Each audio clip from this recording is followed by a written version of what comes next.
Hi everyone, today I'm showing another process video for Peartree Cutfiles, and I'm using this Eat, Sleep, Scrap, Repeat cut file. I've cut it a few different ways, so I've used the offset to cut the background patterned paper, that dark one, and I've also cut it out in white cardstock, and as you can see I'm just adding some glue to the back of that, and then I'm going to stick it straight on top of that patterned paper offset piece, which is from the Vicky Booting Colour Study collection. And I've also cut out some of the inner letters from that same collection, and it's actually the same patterned paper, it's just the reverse of it. So it's got this kind of dark grungy pattern on one side, and then this beautiful rainbow colour on the opposite side. So I've used that to cut the letters. So I'm just adding the letters on with these foam squares so that gives them a bit of pop on that background cut file.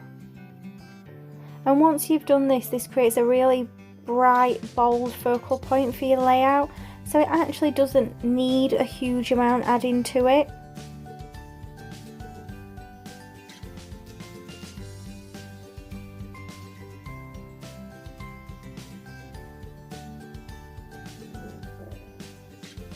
I love how this patterned paper that the letters are done with has got all different colours but similar tones all together. I think they will work really well with the letters cut out.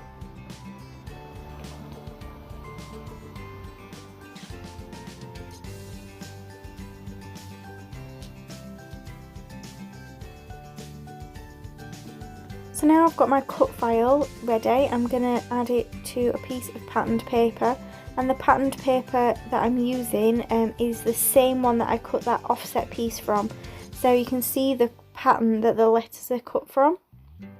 So I'm going to use that as a frame for this layout and just add some white cardstock on top.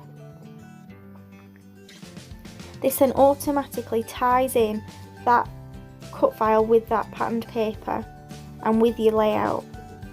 And I've gone for putting the pink and the yellows at the top and the blues and greens at the bottom, so that also emulates the way that the colours flow on the cut file. I'd got a scrap of this patterned paper as well, which I've chosen to map my photo with.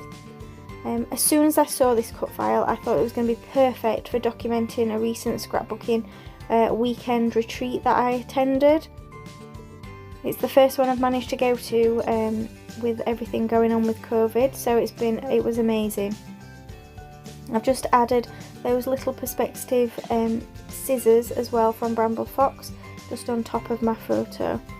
So I feel like it needs something to ground that cut file to the background, and I'm going to add some of these Amy Tangerine watercolours to the background in kind of a rainbow colour, in the same kind of colours as the cut file. So I'm going to start with the reds, and then I'm going to move on to the like yellowy oranges, and then put some blues in, so it all kind of flows together.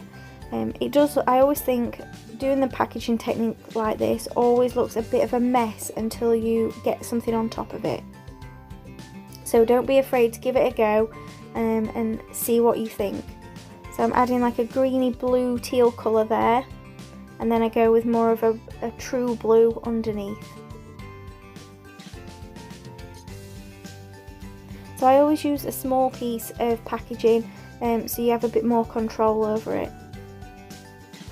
And I'm just aiming for where the cut file is going to sit, so you will just see part of it peeking out from underneath. So I'm going to tuck my photo in under the letters of the cut file, so it's attached, so to speak. And now I'm going through the ephemera pack from the Vicky Booting Colour Study collection, and I'm just pulling out a few things that I think might work.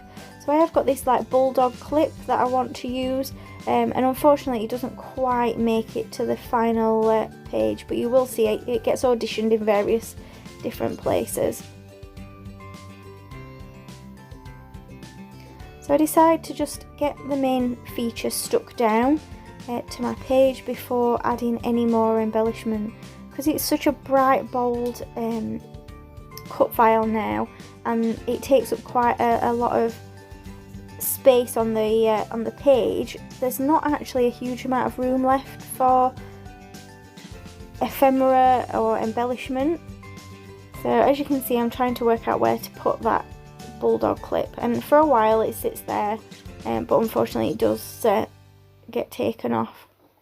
So in this ephemera pack are some of these paint tubes, and perfectly they're in the colours that are in the cut file letters that I've used there. So I do add all three, just kind of overlapping the cut file, a bit like a tone on tone kind of look.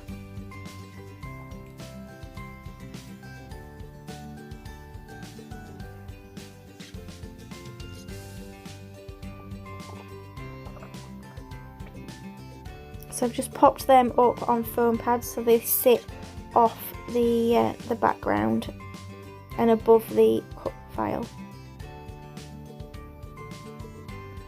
So I'm just thinking about what else I need to add here.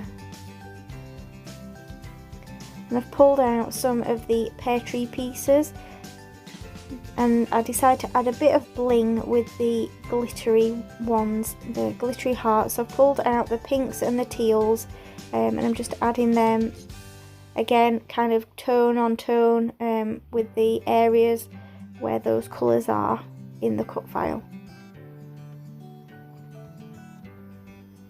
And they don't overdo it, they're just a little bit of bling there. And then there's this beautiful kind of pom-pom banner from the ephemera pack, and I think that just adds a little bit of a rainbow to it and pulls everything together. And to finish off this layout now, I'm just going to add some journaling under that area of where the S and the C is, just kind of in a diagonal from where the photo and those crayons are. So I'm just journaling about being away.